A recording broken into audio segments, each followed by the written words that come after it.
오늘 우리는 이 말씀을 통해서 나를 향한 하나님의 열심이 어떻게 표현되고 있는가, 이 문제에 대해서 살펴보도록 하겠습니다. 여러분, 나를 향하신 하나님의 열심이 우리의 삶 속에 어떻게 나타나고 있겠습니까? 성경은 우리를 향한 하나님의 열심이 어떻게 나타난다고 말씀하실까요? 첫 번째로, 하나님의 열심은 하나님이 미리 준비하시고 먼저 찾아오심으로 나타나고 있습니다. 우리가 하나님을 찾는 것이 아니라 하나님이 하나님의 열심으로 먼저 우리를 찾아오시고 먼저 우리에게 하나님께서 자신을 알리고 계신다. 이 사실을 여러분 믿으시기 바랍니다. 이사야 선지자는 하나님이 열성적으로 하나님의 사람들을 만나기 위하여 하나님이 먼저 찾아오신다고 이야기합니다. 심지어 하나님을 모르는 사람들, 하나님을 거부하는 사람들에게조차 하나님은 하나님의 열심으로 그 사람들을 찾아가신다라고 말씀하고 있습니다. 이사야 65장 1절과 2절을 세 번역 말씀으로 한번 봅니다. 나는 내 백성의 기도에 응답할 준비를 하고 있었지만 내 백성은 아직도 내게 요청하지 않았다. 누구든지 나를 찾으면 언제든지 만나려고 준비를 하고 있었지만 아무도 나를 찾지 않았다. 내 이름을 부르지도 않는 나라에게 나는 보아라, 나 여기 있다. 보아라, 나 여기 있다 하고 말하였다. 제멋대로 가며 악한 길로 가는 반역하는 저 백성을 맞이하려고 내가 종일 팔을 벌리고 있었다. 이 말씀에 보면 하나님이 먼저 준비하시고 하나님이 다가와셔서 내 여기 있다, 내가 여기 있다, 나를 좀 봐다오, 이렇게 하나님께서 말씀하시고 하나님께서 팔을 벌리고 온종일 내가 여기 있다, 나를 좀 맞이하여다오, 하나님이 찾아오신다고 말씀하고 있습니다. 여러분, 사람이 하나님을 먼저 찾지 않습니다. 범죄한 인간은 하나님께 숨어 있습니다. 사람을 찾아오시는 분은 하나님이에요. 범죄한 아담에게 아담아 네가 어디 있느냐, 하나님이 먼저 찾아오셨습니다. 마찬가지로 하나님께서는 우리 주위를 맴돌면서 하나님 가운데 경외하는 하지만 하나님 중심으로 살지 않는 우리들에게 찾아오셔서 내가 여기 있다라고 이야기합니다. 여러분, 이사야 65장 2절 하반절을 보십시오. 저 백성을 맞이하려고 내가 종일 팔을 벌리고 있었다.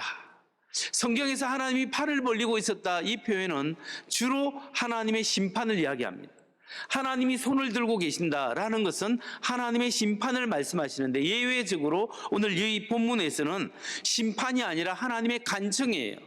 나를 좀 봐다오, 내가 너에게 가고 싶다, 너와 함께 하고 싶다, 나를 좀 봐다라고 하나님께서 우리에게 간청하고 하나님께서 우리에게 빌고 계시는 모습이 바로 이 모습이라는 겁니다. 여러분, 하나님이 나를 찾기 전에, 내가 하나님을 찾기 전에 하나님께서 먼저 나를 찾아오십니다.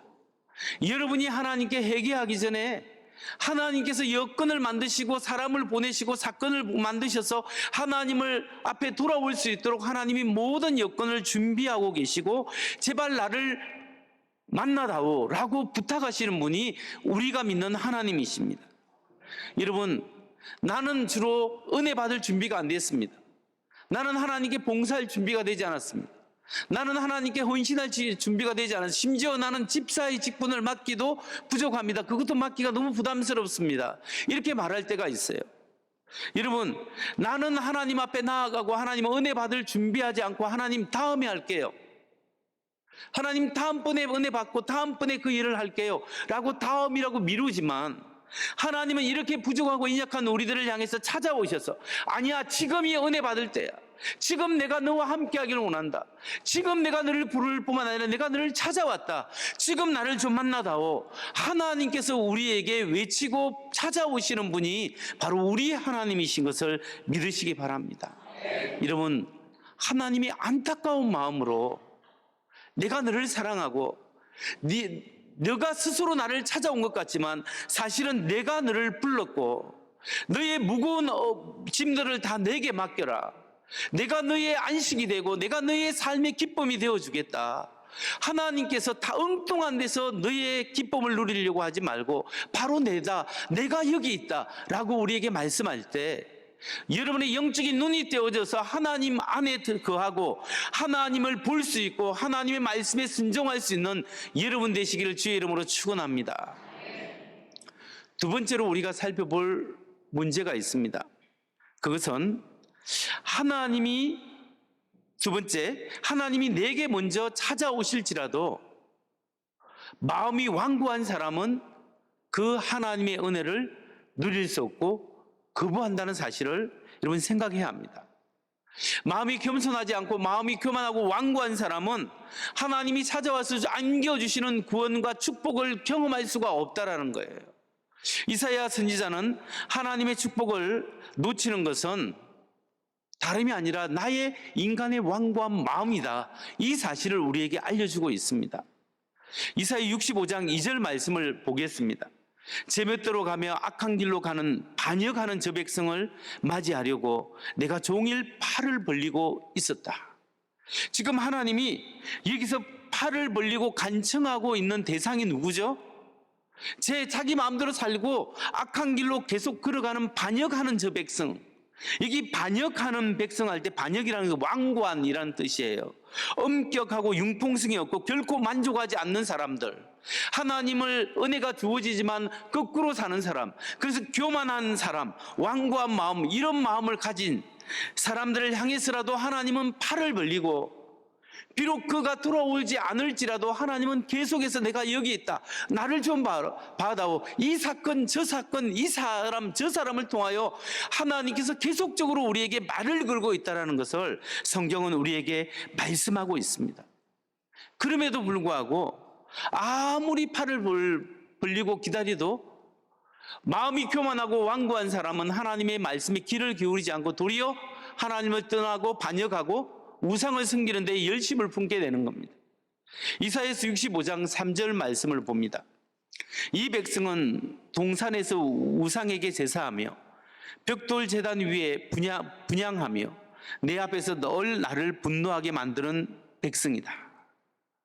완고한 마음을 가진 사람은 하나님을 보지 않을 뿐만 아니라 엉뚱한 것에 우상을 섬기고 그게 마음을 두고 그것을 의지하고 그것이 자기에게 뭔가 기쁨과 인생의 만족을 주겠거니 그걸 섬기게 된다는 거예요.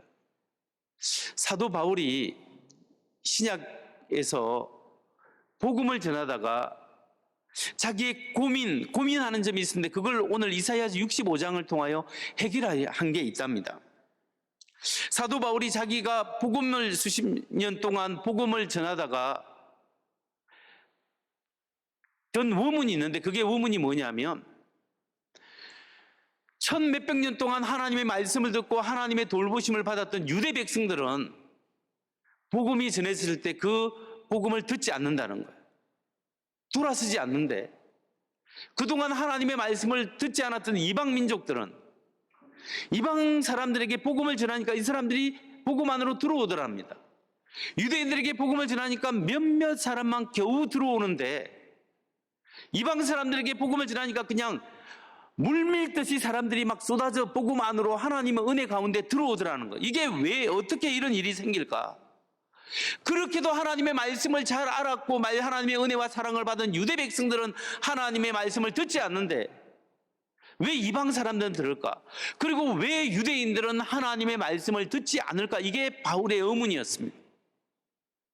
그런데 사도 바울이 그 해답을 어디서 깨달았냐면 이사야서 65장 1, 2절 오늘 읽었던 그 본문에서 그 해답을 깨닫고 그 하나님의 은혜와 영감으로 로마서를 쓸 때 로마서 10장 20절 21절에서 그 문제를 이야기합니다. 로마서 10장 20절 또한 이사야는 매우 담대하게 이렇게 말씀을 전하였습니다. 나를 찾지 않는 사람들을 내가 만나주고 나를 구하지 않는 사람들에게 내가 나타났다. 또한 이사야는 하나님께서 이스라엘을 보고 복종하지 않고 거역하는 백성에게 나는 온종일 내 손을 내밀었다 하신 말씀을 선포하였습니다. 사도 바울이 지금 이사야 65장 1, 2절을 인용하면서 말씀하고 있는데 그게 발견한 것이 뭐냐면 왜 유대인들이 복음 안으로 들어오지 않는가? 그 이유는 정보의 부족이 아니라는 거예요. 하나님이 알려주시고 하나님이 보여주고 하나님께서 복음을 전하지 않았기 때문에 그렇지 않다라는 거예요. 그 누구보다 더 많이 말씀을 듣고 더 누구보다 하나님의 말씀을 뵙고 하나님의 역사를 경험한 사람들이 유대인입니다. 그런데 이 사람들이 준비가 부족해서 하나님의 은혜 가운데 들어오는 것이 아니라 무슨 문제 때문에 하나님의 은혜 안으로 들어오지 못할까요? 그들의 문제는 바로 반역하는 마음, 완고한 마음 때문에 그렇다는 겁니다. 여러분, 그들이 교만한 마음을 가지고 마음이 굳어져 있고 마음이 하나님 앞에 돌처럼 굳은 사람은 아무리 하나님의 말씀이 그 속에 집중적으로 파고들고 이야기해도 듣지 않고 보지 않는다는 거예요.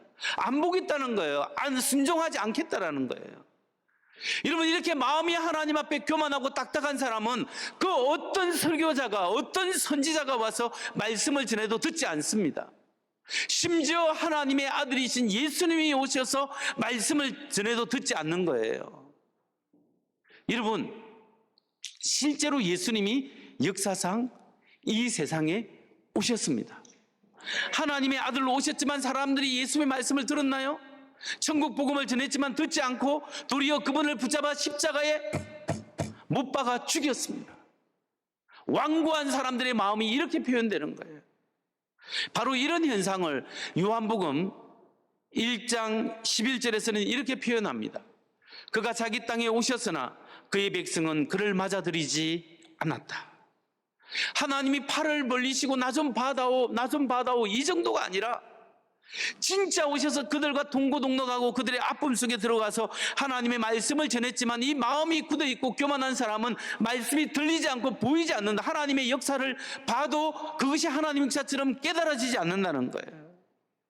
여러분, 우리 마음이 하나님 앞에 굳어있으면 안 됩니다. 마음이 하나님 앞에 말랑말랑하고 주님 말씀하옵소서 부족한 사람이 듣겠습니다. 이 말씀으로 마음이 하나님 앞에 순복하는 사람에게 그 복음의 씨앗, 하나님의 말씀이 들어질 때 50배, 60배, 100배의 열매가 일어나는 거예요. 여러분, 오늘 사실은 여러분이 여러분의 발로 이곳에 왔다고 생각하지만 하나님께서 여러분을 부르신 거예요. 그렇기 때문에 기도하시기 바랍니다. 주님, 나의 마음이 굳어지지 않게 하시고 나의 평생 하나님의 말씀에 순종할 수 있는 부드러운 마음을 주셔서 하나님 말씀하옵소서, 내가 듣겠습니다. 주님 말씀하옵소서, 주님 종이 듣겠습니다. 주님, 나를 통하여 하나님의 역사가 일어나기를 원합니다. 소원하시고 기대하시고 부드러운 마음으로 하나님 앞에 마음을 가꾸어서 하나님 말씀이 들어질 때 아멘, 아멘 하고 순종해서 열매 맺는 여러분 되시기를 주의 이름으로 축원합니다. 우리가 이제 세 번째로 살펴볼 질문이 있습니다. 그것은 나를 향해서 열정적으로 다가오시는 그 하나님을 만나고 경험하기 위해서 나에게 꼭 필요한 것이 있어요. 하나님이 나의 인생을 관심을 갖고 나를 받아오 하나님께서 관여하시고 도와주기 위해서 다가오시는데 그 하나님의 은혜를 경험하기 위해서 내가 준비해야 될 신앙의 자세가 있습니다. 그게 무엇일까요? 셋째로, 그것은 진정한 거룩함이 내게 필요하다라는 거예요. 진정한 거룩함. 여러분, 예수님을 믿는다고 하지만 우리 속에 하나님을 경외하는 진정한 거룩이 없으면 하나님의 은혜를 받을 수도 없고 그걸 담아낼 수도 없고 그 하나님의 역사를 경험할 수도 없습니다. 이런 하나님의 말씀은 오늘 우리가 하나님의 축복을 온전히 누리기 위해서는 진정한 거룩이 있어야 된다. 순종이 있어야 되고 거룩이 있어야 한다는 거예요. 여러분, 이사야 65장 4절에서 5절 말씀을 보세요. 그들은 밤마다 무덤 사이로 다니면서 죽은 자의 영들에게 물어본다. 돼지고기를 먹으며 이방 제사상에 올랐던 고기 국물을 마신다. 그러면서도 그들은 다른 사람에게 멀찍이 서 있으라. 우리는 거룩하니 너희가 우리에게 닿아서는 안 된다. 가까이 오지 말아라 하고 말하는 백성이다. 이런 자들을 내가 참지 못한다. 그들을 향한 나의 분노는 꺼지지 않는 불처럼 타오른다. 여러분, 이 말씀에 보면 이스라엘 백성이 하나님의 백성이라고 자부심을 가지고 하나님을 경외하면서도 동시에 우상을 섬깁니다. 우상에게 제사를 드리면서 동시에 자기들은 거룩하다고 생각합니다. 여러분, 65장 5절 앞부분 전반부를 보세요. 그러면서도 그들은 다른 사람에게 멀찍이 서 있으라. 우리는 거룩하니 너희가 우리에게 닿아서는 안 된다. 가까이 오지 말아라 하고 말하는 백성이다. 이게 뭡니까? 자기들이 하나님을 경외한다면서도 우상을 섬기고 있어요. 그러면서도 다른 이방 사람들이 오면 어이 부정탄다, 부정타, 불결한 사람 저리 가라 라고 밀어내는 거예요. 자기 스스로 자기가 어렵다고 생각하는 거예요. 자기 스스로 자기 신앙이 최고 좋다고 생각하는 거예요. 자기 스스로 하나님을 잘 믿는다고 생각하는 거예요. 그러면서 다른 사람에게는 밑으로 보면서 배타적이 되는 거예요. 이게 뭐냐면 가짜 거룩이에요. 거짓 거룩은 자기 자신을 드러내고 자기의 영광을 구하고 자기의 만족을 높이려고 하는 행위와 연결되어 있는 거예요. 근데 진짜 거룩은 뭐예요? 진정한 거룩은 언제나 자기 중심이 아니라 하나님 중심이에요. 자기 체면이 중요한 것이 아니라 하나님께 올려드리는 영광이 중요한 거예요. 나의 삶을 통하여 하나님의 은혜가 드러나고 하나님의 역사심을 드러나는 그런 생각하는 것이 진정한 삶의 거룩이에요. 진정한 삶의 거룩이기 때문에 내 신앙 때문에 하나님 앞에 고민하는 거예요. 오늘도 하나님의 말씀대로 살아가지 못하는 나의 심령을 주님 불쌍히 여겨 주옵소서. 하나님 앞에 직분을 맡았고 수십 년 예수를 믿었는데 아직도 변화되지 않는 나의 모습이 있습니다. 주여 나를 불쌍히 여겨 주옵소서. 이 영적인 고민, 이 신앙의 고민이 있어야 한다는 거예요. 그래야 우리가 내 힘이 아니라 하나님을 의지하게 되는 거예요. 하나님이 내가 이렇게 부족하니, 그래서 십자가 앞에 나오는 겁니다. 때로는 여러분 우리가 하나님 앞에 뻔뻔해야 될 때가 있습니다. 어떤 때 뻔뻔해야 되면 내가 이렇게 죄인임에도 불구하고 내 공로가 아니라 주님 앞에 나아갔습니다. 주님의 나를 불쌍히 여겨주옵소서. 십자가의 공로 앞에 우리가 그냥 나오는 거예요. 그래서 하나님의 은혜를 받는 거예요. 은혜를 받는 사람은 또다시 죄악의 강물에 그대로 들어가는 게 아니라 그래도 거기에 빠지지 않기 위해서 주여 좀 도와주옵소서, 하나님 좀 도와주옵소서. 그렇게 성령을 의지하면서 어제보다는 오늘이, 오늘보다는 내일이 조금씩 나아가는 거예요. 그래서 제가 항상 말하지만 신앙은 여기서부터 시작해서 이렇게 높은 곳으로 한꺼번에 점프하지 않습니다.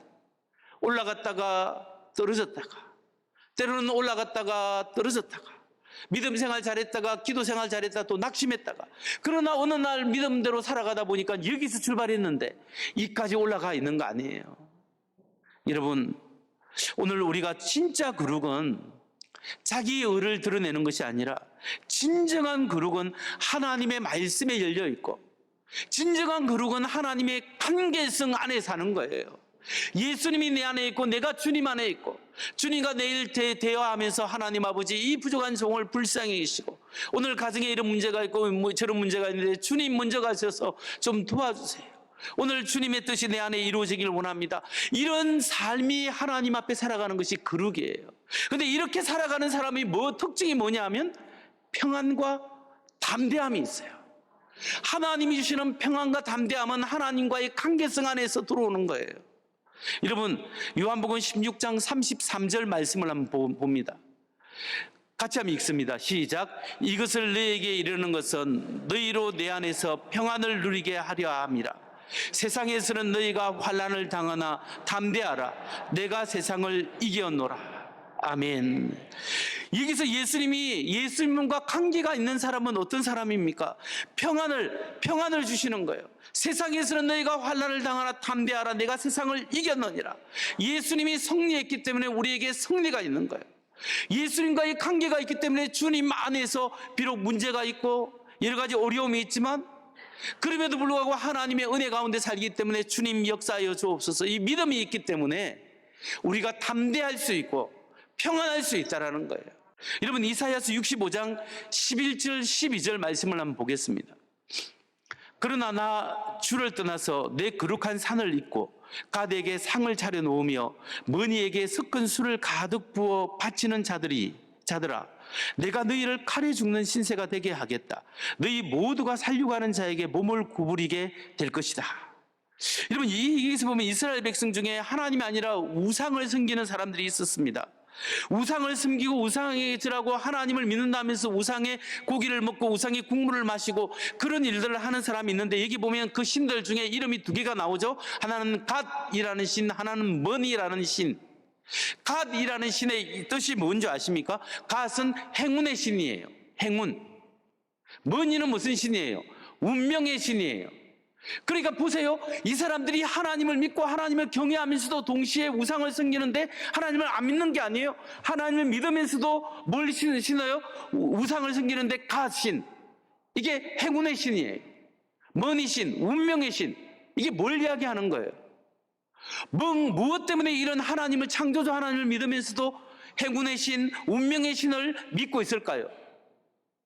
여러분, 불안하잖아요. 불안한 거예요. 진짜 하나님과의 관계가 형성되면 불안하지 않는데, 진짜 하나님을 믿지 않고 자기 인생을 자기가 주인 되어 살다 보니까 미래가 불안해요. 불안하니까 점을 보고, 불안하니까 구슬하고, 불안하니까 다른 엉뚱한 것에서 만족을 얻으려고 그렇게 쫓아다니는 거예요. 오늘날 우리의 모습과 비슷한 면이 있는 거예요. 여러분, 참된 하나님과 상관이 없는 사람, 자기가 주인 되어 살아가는 삶의 특징이 불안이에요. 어떤 특별한 대상이 나타나지 않아도 그냥 불안한 것. 하나님과의 관계성이 파괴된 사람, 그 사람의 인간의 실존의 특성들이 불안한 거예요. 불안한데 무슨 문제가 생기면 두려움과 공포가 몰려오는 거죠. 그러나 여러분, 좀 부족하고 연약하고 내가 좀 대단한 사람이 아닐지라도 하나님 은혜 가운데 살아가고 주님이 내 안에 계시고 하나님의 뜻 가운데 살아가는 사람은 하나님과의 관계가 있기 때문에 내가 주는 평안은 세상이 주는 것 같지 않다. 주님의 평안을 주시고 하나님이 주는 예수 안에 있는 믿음 때문에 담대함이 있는 거예요. 내가 대단한 능력이 내게 있는 것이 아니라 하나님 때문에 평안이 있고 하나님 때문에 담대함이 있다라는 거예요. 그래서 여러분, 요한복음 16장 33절 말씀을 다시 한번 보겠습니다. 이것을 너희에게 이르는 것은 너희로 내 안에서 평안을 누리게 하려 함이라. 세상에서는 너희가 환난을 당하나 담대하라. 내가 세상을 이겨노라. 세상에서는 여러분 걱정이 있고 근심이 있고 미래에 불안하고 자녀들이 앞으로 어찌 될 것인가, 청년들은 앞으로 삶이 내가 어떻게 살아가야 할 것인가, 직장은 어떻게 하고 결혼은 어떻게 하고 인생은 어떻게 살아갈 것인가, 불안하고 염려할 것이 너무나 많아요. 그러나 여러분, 우리가 다시 한번 우리가 예수님이 승리하셨다는 사실을 기억해야 합니다. 사람들은 예수님을 잡아 십자가에 못 박혀 죽였지만 그분은 죽음을 이기시고 부활하셨습니다. 부활하셔서 성전하시고 성령을 우리에게 보내주셔서 오늘 성령의 은혜를 받게 하시는데, 그 주님은 승리하시기 때문에 궁극적으로 예수님의 승리가 우리의 승리예요. 예수님이 종국적으로 사탄 마귀를 붙잡아서 무저갱에 갇힐 뿐만 아니라 유황불에 던져버리고 완전히 멸망시키고 승리할 그날이 있습니다. 오늘 그날이 있기 때문에 오늘 우리에도 예수님의 승리가 나의 승리고 부활하신 주님이 성령을 통하여 나에게 함께하기 때문에 우리에게도 승리가 있을 줄 믿습니다. 그렇기 때문에 여러분, 우리가 승리하기 위해서는 하나님과의 깊은 관계를 늘려가야 합니다. 하나님과의 사귐이 우리에게 필요합니다. 깊은 사귐이 우리의 신앙의 통으로 나타나야 하는 거예요. 여러분, 믿음의 통을 넓히십시오. 믿음의 그릇을 넓히십시오. 하나님이 여러분에게 다가와서 축복하시고 여러분을 사용하기를 원하는데, 여러분의 믿음의 그릇이 이만하면 이것밖에 담지를 못하는 거예요. 하나님이 뭔가 좀 사용하려고 하면 하나님 앞에 여러분을 좀 맡기십시오. 하나님 앞에 여러분에게 드리십시오. 그것이 결코 손해가 아니라는 거예요. 여러분, 이렇게 열정적인 하나님의 사랑과 은혜에 반응해서 믿음의 통을 넓혀서 하나님 앞에 헌신하고 나아가면 하나님께서 반드시 그 사람과 그 가정을 축복하시고 하나님이 거룩하게 사용해 주시는 것을 믿으시기 바랍니다. 이건 하나님이 약속하신 거예요. 그렇게 하나님에게 헌신하는 믿음의 사람에게 어떻게 하시느냐, 이사야서 65장 23절과 25절을 읽고 마치려고 합니다. 65장 23절, 그들은 헛되이 수고하지 않으며 그들이 낳은 자식은 재난을 당하지 않을 것이다. 그들은 주님께 복받는 자손이며 그들의 자손도 그들과 같이 복을 받을 것이다. 그들이 부르기 전에 내가 응답하며 그들이 말을 마치기도 전에 내가 들어주겠다. 이리와 어린 양이 함께 풀을 먹으며 사자가 소처럼 여물을 먹으며 뱀이 흙을 먹이로 삼을 것이다. 나의 거룩한 산에서는 서로 해치거나 상하게 하는 일이 전혀 없을 것이다. 주님의 말씀이시다.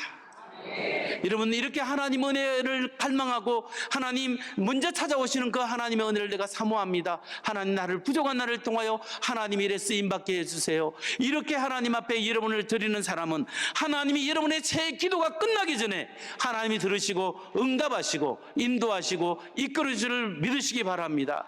여러분이 기도하는 것보다 훨씬 더 놀랍게 하나님이 역사하시고 하나님께서 인도하셔서 하나님께서 영광을 돌리게 할 줄 믿으시기 바랍니다.